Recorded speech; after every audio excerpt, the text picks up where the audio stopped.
The cruelest part of regret is not losing someone you loved. It is realizing they built a beautiful life without ever needing you. On a cool October evening, the grand ballroom of the Chicago Rising Business Leaders Gala shimmered beneath crystal chandeliers as the city's most influential entrepreneurs, investors, and philanthropists gathered to celebrate the next generation of American innovation.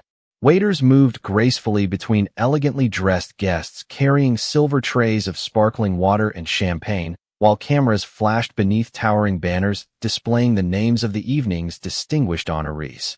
Nathan Walker adjusted the sleeve of his tailored navy suit as he stepped onto the stage to present the final award of the night. At 48 years old, he had become one of the youngest self-made billionaires in America, admired for transforming a struggling logistics company into an international business empire worth billions of dollars. Financial magazines praised his discipline. Television interviews celebrated his vision. Young entrepreneurs studied his speeches hoping to imitate his success. Yet behind the calm confidence that had made him legendary in corporate America existed a silence that no amount of wealth had ever managed to erase. As the orchestra faded into quiet anticipation, the master of ceremonies smiled toward the audience before announcing the winner of the Emerging Visionary Award. The enormous screens illuminated the face of a young woman whose confidence immediately captured every eye inside the ballroom. Ava Brooks.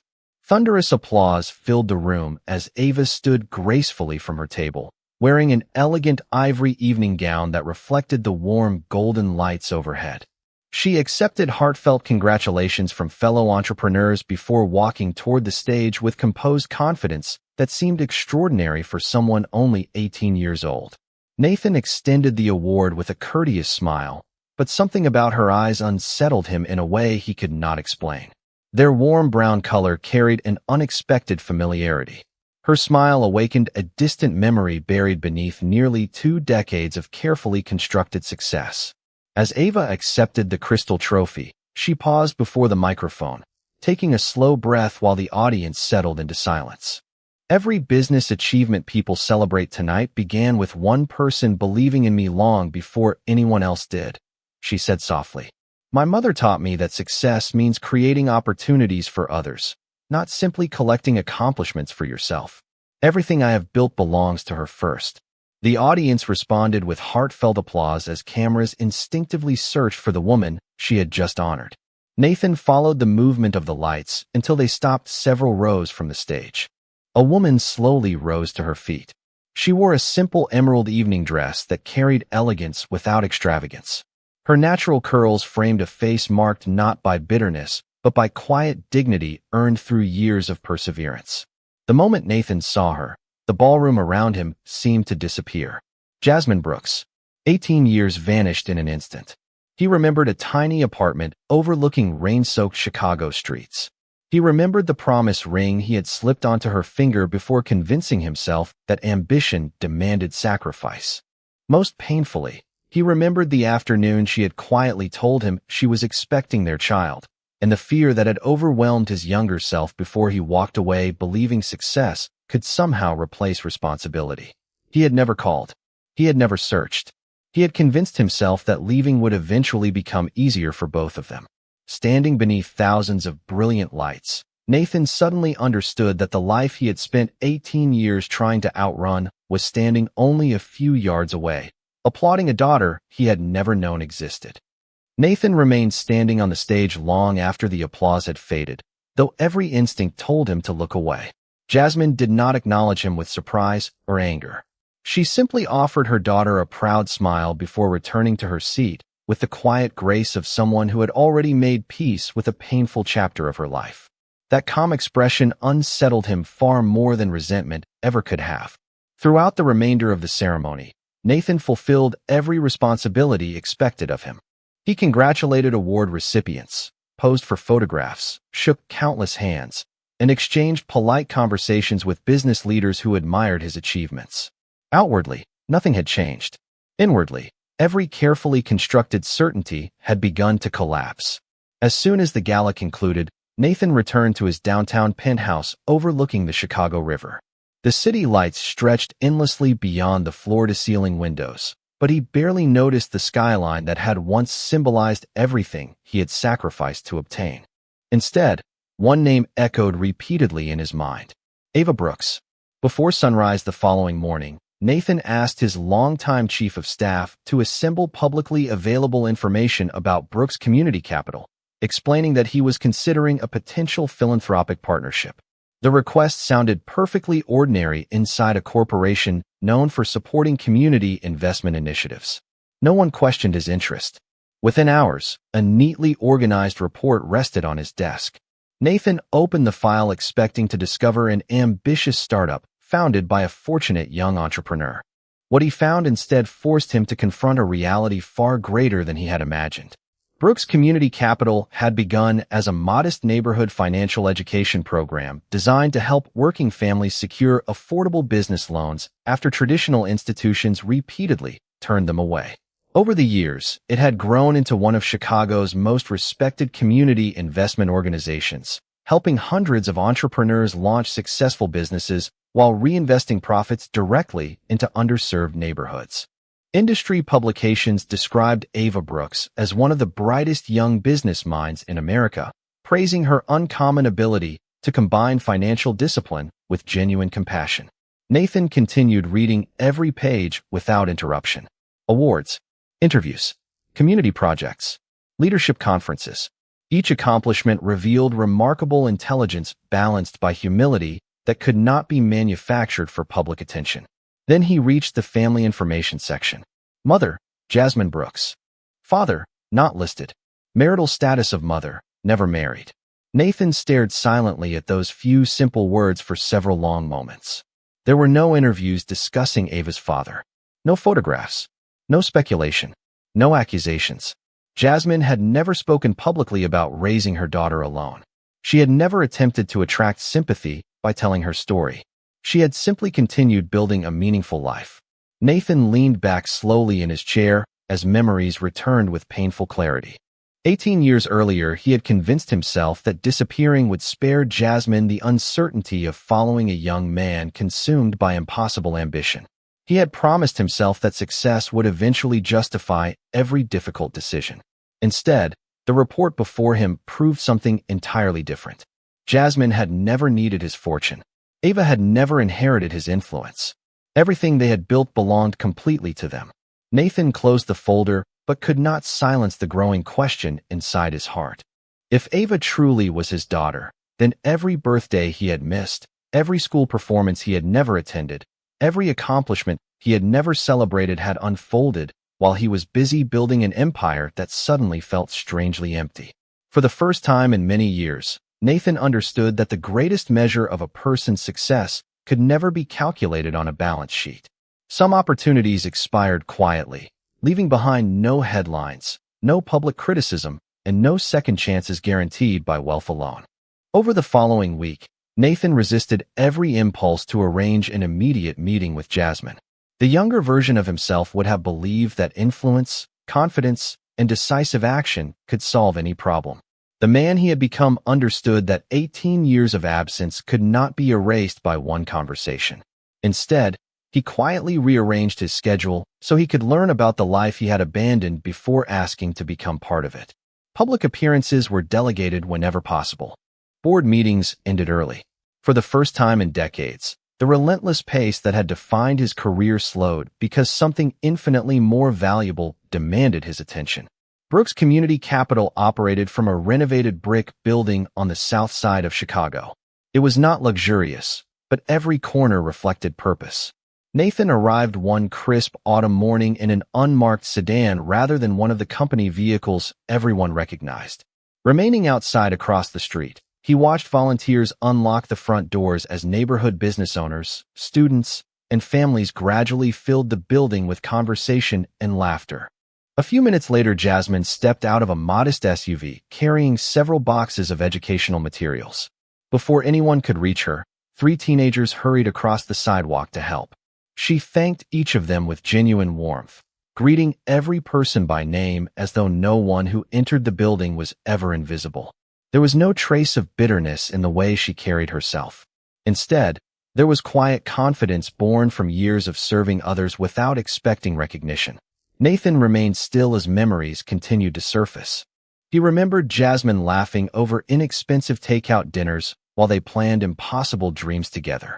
He remembered promising that one day they would build something meaningful side by side. Watching her now, he realized she had fulfilled that promise without him. Later that afternoon, Ava arrived carrying a laptop bag over one shoulder and several folders filled with financial reports. Employees greeted her with admiration, but there was nothing distant about the way she responded. She stopped to congratulate a young woman whose bakery had recently secured funding. She knelt beside a little boy coloring at a community table, smiling as he proudly explained that his mother was opening her first restaurant.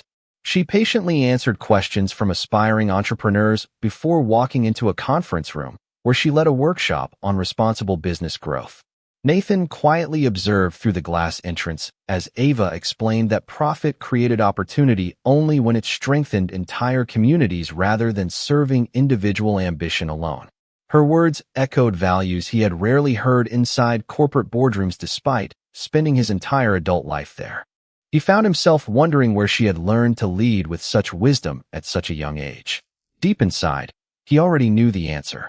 Every encouraging smile, every calm decision, every thoughtful conversation reflected the woman who had raised her. As the afternoon drew to a close, Jasmine and Ava locked the front doors together before walking toward their vehicle. They laughed about something Nathan could not hear, and for a brief moment Ava gently rested her head against her mother's shoulder. The simple gesture lasted only seconds, yet it carried more meaning than any award ceremony Nathan had ever attended. He suddenly understood that while he had spent 18 years expanding buildings, investments, and market share, Jasmine had spent those same years building trust, character, and family. Standing alone across the street, Nathan experienced a truth more painful than guilt itself. Ava had grown into an extraordinary woman without ever knowing the father who should have been there from the beginning, and Jasmine had never allowed his failure to become an excuse for raising their daughter with anything less than hope, compassion, and unwavering dignity. Nathan spent the next several days wrestling with a decision that would have once seemed effortless. Every business challenge in his career had been solved through preparation, negotiation, and decisive action. This was different. There were no financial models capable of measuring 18 years of absence. There was no strategy presentation that could explain why a young woman had grown into someone extraordinary without the father who should have stood beside her. Finally, he instructed his foundation to contact Brooks Community Capital with a proposal that reflected a genuine need rather than an excuse. The Walker Foundation had recently approved a nationwide initiative supporting first-generation entrepreneurs in underserved communities, and Brooks Community Capital was among the few organizations with a proven record of creating measurable long-term success. The invitation requested a formal partnership discussion, making the meeting entirely professional and completely appropriate. 2 days later, the response arrived. Ava Brooks had agreed to represent her organization. On the morning of the meeting, Nathan arrived early at a modern conference center overlooking the Chicago River. Sunlight poured through the expansive glass walls, illuminating a polished oak table where presentation materials had already been arranged. He reviewed the proposal several times, although he already knew every number by heart. What unsettled him was not the business discussion ahead, but the possibility of sitting across from his daughter for the very first time. The conference room door opened quietly, and Ava entered carrying a slim laptop and several neatly organized folders. She greeted everyone with calm professionalism before extending her hand toward Nathan. "Mr. Walker, thank you for inviting us. We appreciate the opportunity to discuss how our organizations might work together." Nathan accepted her handshake, surprised by the quiet confidence in her voice. "The pleasure is mine, Ms. Brooks. Your work has impressed many people, including me." As the meeting progressed, Nathan deliberately focused on the proposal rather than the emotions threatening to interrupt his concentration. Ava explained how small business mentorship, financial education, and patient investment produce stronger neighborhoods than short-term charitable donations alone. Every answer reflected careful preparation, thoughtful leadership, and practical experience beyond her years. She listened attentively before responding, welcomed constructive questions without defensiveness, and credited her entire team whenever success was mentioned. Nathan realized that the qualities he admired most had nothing to do with intelligence alone. They reflected humility, discipline, and compassion practiced consistently over many years. During a brief pause while coffee was served, Ava studied Nathan for a quiet moment before smiling politely. "May I ask you something a little unusual?" Nathan nodded. "Of course." She hesitated for only a second. "Have we met before? I know that sounds strange, but ever since the gala I have had this feeling that your face seems familiar somehow." Nathan felt his heartbeat slow as the room suddenly became much quieter. He answered honestly without revealing more than the moment allowed. "No, I do not believe we have ever met." Ava nodded thoughtfully. "That is probably true. It is just one of those feelings you cannot explain." Before Nathan could respond, the conference room door opened once again. Jasmine entered carrying additional documents requested by Ava's team. The conversation stopped instantly. Nathan and Jasmine looked at one another across the room, neither speaking for several long seconds. There was no hostility in Jasmine's expression, only calm awareness that the moment she had quietly expected for 18 years had finally arrived. She greeted every person at the table with professional courtesy before placing the documents beside her daughter. Ava noticed the unusual silence, but assumed it reflected the importance of the meeting. Nathan understood something entirely different. Fate had not brought them together through coincidence alone. It had placed him directly across from the family he had abandoned, offering not immediate forgiveness, but the first fragile opportunity to prove whether a man could become worthy of the second chance he had never expected to receive. Jasmine remained after the meeting had ended, waiting until Ava and the rest of her team stepped into the hallway to discuss scheduling details with the foundation staff. The conference room grew unusually quiet as afternoon sunlight stretched across the polished wooden table. Nathan slowly closed his notebook, knowing that the conversation he had postponed for 18 years could no longer be delayed. For several long moments, neither of them spoke.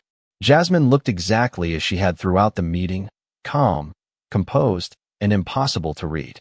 The years had softened neither her dignity nor her quiet strength. Nathan finally broke the silence. "Thank you for staying." Jasmine answered gently. "I knew this moment would come eventually." Nathan lowered his eyes for a brief moment before meeting hers again. "I do not have an explanation that could ever justify what I did. I was afraid. I convinced myself that chasing success would somehow solve everything. Instead, I abandoned the two people who deserved my courage the most." Jasmine listened without interrupting. There was no satisfaction in watching him struggle. There was only the peaceful patience of someone who had already survived the hardest years long ago. "You are right," she replied softly. "There is no explanation that changes what happened. But I did not stay here today because I wanted an apology." Nathan swallowed quietly. "Then why did you stay?" Jasmine reached into the leather tote bag resting beside her chair and carefully placed a small weathered wooden box onto the conference table. Its edges were worn smooth from years of careful handling. She slid it toward him without another word. Nathan hesitated before lifting the lid. Inside rested three simple objects that immediately stole the air from his lungs. The first was a delicate silver promise ring, still shining despite the passing years. The second was a faded black and white ultrasound photograph with softened corners from being held countless times. The third was a sealed envelope addressed in Jasmine's handwriting. His name appeared on the front exactly as she had written it 18 years earlier. Nathan's hands trembled slightly as he looked toward her. "I never received this." Jasmine nodded. "Because I never mailed it." He carefully opened the envelope and unfolded the letter. The paper had yellowed with age, but the words remained clear. She had written about discovering she was pregnant, about believing they would build a family together, about hoping he would return before fear became permanent. The letter contained no accusations, no anger, no bitterness, only hope from a young woman who still believed love would be stronger than uncertainty. Nathan reached the final sentence and quietly closed his eyes. She had ended with a simple promise that if he ever chose to come back, she would pray he returned because he wanted to become a better man rather than simply escape his regrets. Nathan carefully folded the letter and returned it to the envelope. "You kept all of this for 18 years. Jasmine smiled faintly. "Not because I was waiting for you." She rested her hand gently on the keepsake box. "I kept it because one day my daughter deserved to know that she was loved before she was born, even if life did not unfold the way I once imagined." Tears gathered in Nathan's eyes, but he made no effort to hide them.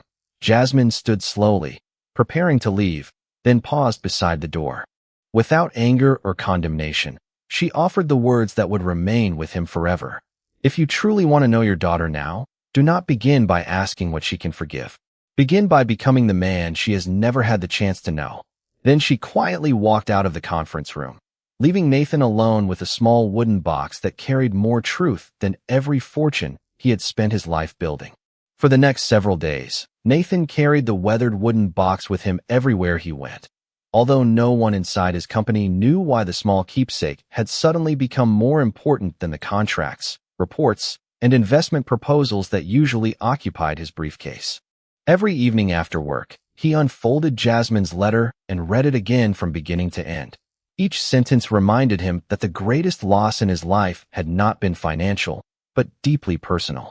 He had missed every ordinary moment that quietly shapes a family. First birthdays, school concerts, graduation ceremonies, small victories that never appeared on newspaper headlines. One afternoon, instead of returning to his corporate headquarters after a meeting, Nathan drove toward Brooks Community Capital once again. This time he did not remain across the street. He entered through the front doors like every other visitor, making no announcement and requesting no special treatment. A volunteer greeted him warmly before directing him toward a financial literacy workshop taking place inside the main community hall. Nathan quietly took a seat near the back, careful not to interrupt. At the front of the room, Ava spoke confidently to dozens of aspiring entrepreneurs representing every stage of life. Some were recent college graduates. Others were parents hoping to transform lifelong dreams into small businesses that could support their families. Ava did not begin with spreadsheets or profit projections. Instead, she spoke about responsibility. She explained that every successful business should strengthen the people around it rather than simply enrich its founder. She encouraged the audience to measure achievement by trust earned over time, because financial success without integrity rarely lasted. Nathan listened in complete silence. Her words carried the same quiet wisdom he had heard in Jasmine's voice only days earlier. It became impossible to separate the daughter from the mother who had shaped her character. After the workshop concluded, participants gathered around Ava with questions and expressions of gratitude. Nathan waited patiently until the crowd slowly dispersed. Before he could decide whether to introduce himself, he overheard a conversation between Ava and an elderly business owner who had recently retired after receiving guidance from the organization. The older man smiled warmly and asked whether she had ever wondered what kind of father she might have had. Ava paused thoughtfully before answering with remarkable peace. "Of course I wondered when I was younger," she admitted. "Every child does. But my mother never allowed unanswered questions to become resentment. She always told me that people should be remembered by the choices they make today, not only by the mistakes they made yesterday. Whoever my father was, I hope life eventually helped him become a better man." Nathan lowered his eyes as emotion settled heavily upon his heart. Jasmine had never raised Ava to hate him. She had never poisoned her daughter's heart with bitterness, even though she had every opportunity to do so.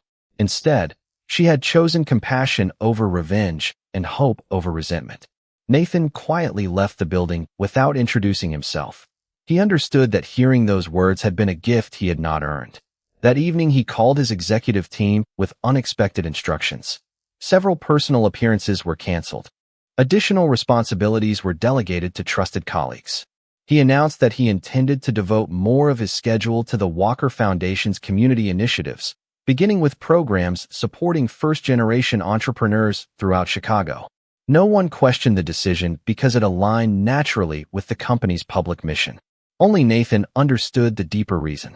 He was no longer searching for a way to explain the past. He was searching for opportunities to become the kind of man Jasmine had challenged him to become before he ever asked for a place in the life of the daughter who had unknowingly spent 18 years teaching him the true meaning of success. Weeks passed with a rhythm that felt unfamiliar to Nathan, not because his calendar had become less demanding, but because his priorities had quietly begun to change. Instead of measuring each day by completed transactions and quarterly projections, he found himself looking forward to every opportunity the Walker Foundation had to support neighborhood business programs throughout Chicago. He attended workshops without seeking attention, listened more than he spoke, and intentionally remained in the background while community leaders received the recognition they deserved. Employees who had worked beside him for years noticed that something about their chief executive had softened. He still expected excellence, but there was now an unexpected patience in the way he listened to people before making decisions. One afternoon, Brooks Community Capital hosted a citywide entrepreneurship summit bringing together nonprofit organizations, local investors, and hundreds of aspiring business owners. The Walker Foundation had quietly become one of the event's largest financial supporters, although Nathan insisted that every promotional banner highlight the community organizations instead of his own name. As guests filled the auditorium, Ava welcomed everyone with the same calm confidence that had first captured Nathan's attention during the awards gala. She spoke about building businesses that strengthened families, neighborhoods, and future generations rather than chasing recognition alone. When the keynote presentations concluded, attendees divided into smaller discussion groups throughout the building. Nathan volunteered at an information table where he answered practical questions from young entrepreneurs about financing and responsible growth.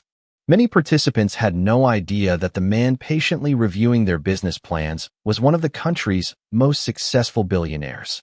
He preferred it that way. Near the end of the afternoon, Ava walked over carrying 2 cups of coffee. She offered one to Nathan with an appreciative smile. "I wanted to thank you," she said. "Your foundation has made a real difference here, but what surprised everyone even more is that you keep showing up in person." Nathan accepted the cup gratefully. Sometimes the best way to understand a community is simply to spend time listening. Ava laughed softly. "My mother says almost the same thing." For a moment, they stood together watching volunteers help families gather educational materials before returning home. Then Ava became unusually thoughtful. "Can I tell you something?" she asked. Nathan nodded. "Of course." She looked toward the busy room before speaking. "When I was little, I imagined my father in 100 different ways. Sometimes I pictured him as someone extraordinary. Other times I imagined he was just an ordinary man who made one terrible decision. As I grew older, I stopped trying to invent stories because my mother taught me that unanswered questions should never prevent someone from living a meaningful life." Nathan remained completely still. Ava continued with a peaceful smile that carried no bitterness. "If I ever meet him someday, I do not think the first thing I would ask is why he left. I would probably want to know who he became afterward." Her words settled deeply inside Nathan's heart. He realized that Jasmine had prepared their daughter for truth without preparing her for hatred.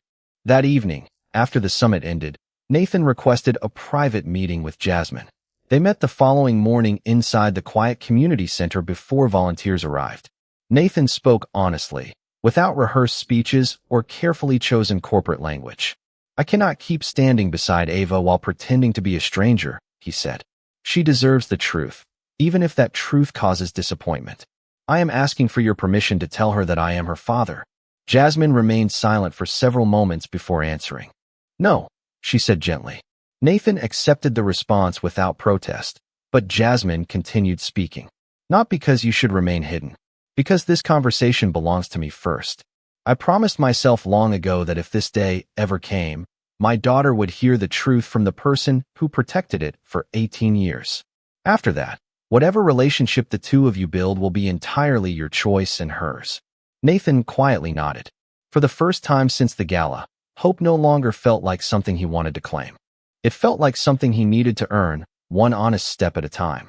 Jasmine waited until Sunday afternoon before inviting Ava to their favorite place in the city, a quiet botanical garden where they had celebrated birthdays, graduations, and countless ordinary moments that had become treasured memories over the years. Autumn leaves drifted gently across the walking paths as families enjoyed the peaceful afternoon. Ava immediately noticed that her mother seemed more reflective than usual, although her warm smile never disappeared. They found an empty bench overlooking a small lake where sunlight shimmered across the calm water. For several minutes, they simply enjoyed the silence before Jasmine finally spoke. "There is something I should have told you many years ago," she said softly. Ava reached for her mother's hand without hesitation. "Whatever it is, you never have to worry about disappointing me." Jasmine smiled gratefully before taking a slow breath. "When you were little, I promised myself that I would only tell you this story when I believed you were emotionally strong enough to hear it without allowing it to define your future. Ava listened carefully, her expression calm and patient. Jasmine began sharing memories she had carried alone for 18 years. She spoke about meeting a young businessman named Nathan Walker long before wealth and recognition had transformed his life. She described two people who genuinely loved each other but allowed fear, ambition, and poor decisions to separate them at the moment they should have stood together.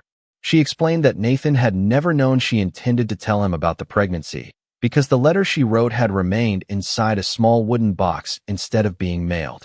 She accepted complete responsibility for that decision, while also acknowledging that Nathan had chosen a path that carried him far away from the family they might have built together. Jasmine never spoke with anger. She never exaggerated the pain she had experienced. She simply told the truth with the same quiet dignity that had guided every chapter of Ava's childhood. When she finished, Ava remained silent for a long moment, absorbing the story she had imagined in countless different ways throughout her life. Finally, she asked the question that mattered most. Does he know now? Jasmine nodded gently. Yes. He learned the truth only recently. Ava looked toward the lake, thoughtful rather than emotional. Is he the reason the Walker Foundation suddenly became involved with our programs? Jasmine smiled faintly. Yes. Ava slowly exhaled before looking back at her mother. And the man I have been meeting during those partnership discussions is my father. Jasmine answered with a quiet nod. No dramatic reaction followed. There was no anger, no accusation, and no raised voices. Instead, Ava sat quietly beside the woman who had given her everything she needed to become the person she was. After several minutes, she spoke again. You always told me that character is revealed by what people choose after they make mistakes. Jasmine gently squeezed her daughter's hand. I did. Ava lowered her eyes briefly before smiling with remarkable peace. Then I do not want to judge him only by the worst decision of his life. I want to discover who he is now. Jasmine felt tears gather in her eyes, not from sadness, but from overwhelming gratitude. The compassion she had spent 18 years teaching had become part of her daughter's heart. Before they left the garden, Ava wrapped her arms around her mother in a long embrace. Thank you, she whispered. Not because my father came back, because you never allowed his absence to steal the joy of the life we built together. As they walked toward the parking lot beneath the golden autumn trees, Jasmine realized that the conversation she had feared for nearly 2 decades had ended exactly as she had always prayed it would, not with broken hearts, but with truth carried gently by love, dignity, and the quiet strength that had always defined their family. Ava asked Nathan to meet her the following Tuesday at a quiet coffee shop overlooking the Chicago River, choosing a place where conversations unfolded naturally instead of beneath the pressure of conference rooms or formal introductions. Nathan arrived nearly 30 minutes early, not because punctuality had ever been a weakness, but because his emotions refused to let him remain anywhere else. He sat near the window with untouched coffee growing cold in front of him, wondering whether any words could bridge 18 years of silence. When Ava finally entered, she greeted him with the same calm smile she had offered during every professional meeting. There was no anger in her eyes, but there was unmistakable seriousness. Nathan stood immediately. Thank you for coming, he said quietly. Ava nodded before taking the seat across from him. My mother told me everything. The words settled gently between them. Nathan lowered his eyes for a brief moment before answering. Then you know I failed both of you. Ava studied him carefully. The confident billionaire she had first met weeks earlier seemed almost unrecognizable. His posture carried humility rather than authority, and every sentence seemed measured by sincerity instead of influence. I know you made a decision that changed all of our lives, Ava replied softly. I also know my mother never taught me to judge people without allowing them the chance to tell their own story. Nathan took a slow breath. There is no version of my story that makes me innocent. I believed success could wait for nothing. I convinced myself I would return after proving something to the world. By the time I understood what I had sacrificed, the years had already begun passing faster than I could imagine. He paused before continuing. I missed every birthday, every first day of school, every achievement that mattered most. Nothing I accomplish for the rest of my life can give those moments back. Ava listened without interrupting. She noticed that he never blamed circumstances, never shifted responsibility, and never asked for sympathy. When he finished speaking, silence returned for several seconds. Finally, she smiled gently. Can I tell you what surprised me the most? Nathan nodded. Please. It was not learning that you are my father, she answered. It was discovering that my mother still hoped you would become a better man even after everything that happened. Nathan felt emotion rise once again.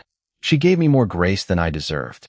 Ava looked out the window as boats drifted slowly along the river before turning back toward him. She also gave me something else. She taught me that forgiveness is not pretending pain never existed. It is choosing not to let pain decide the future. Nathan quietly absorbed every word. I do not expect forgiveness, he admitted. I only hope I might earn the opportunity to know you. Ava smiled warmly, and for the first time Nathan recognized something familiar in her expression. It was the same quiet smile Jasmine had worn when they were young, full of kindness without surrendering wisdom. Relationships are built one conversation at a time, Ava said. You cannot become my father overnight because my mother already carried that responsibility alone for 18 years. But perhaps you can become part of my life from this day forward. Nathan's eyes filled with grateful tears as he slowly nodded. That would be more than I deserve. Ava reached across the table, placing her hand gently over his for only a moment. Then let us not waste any more years.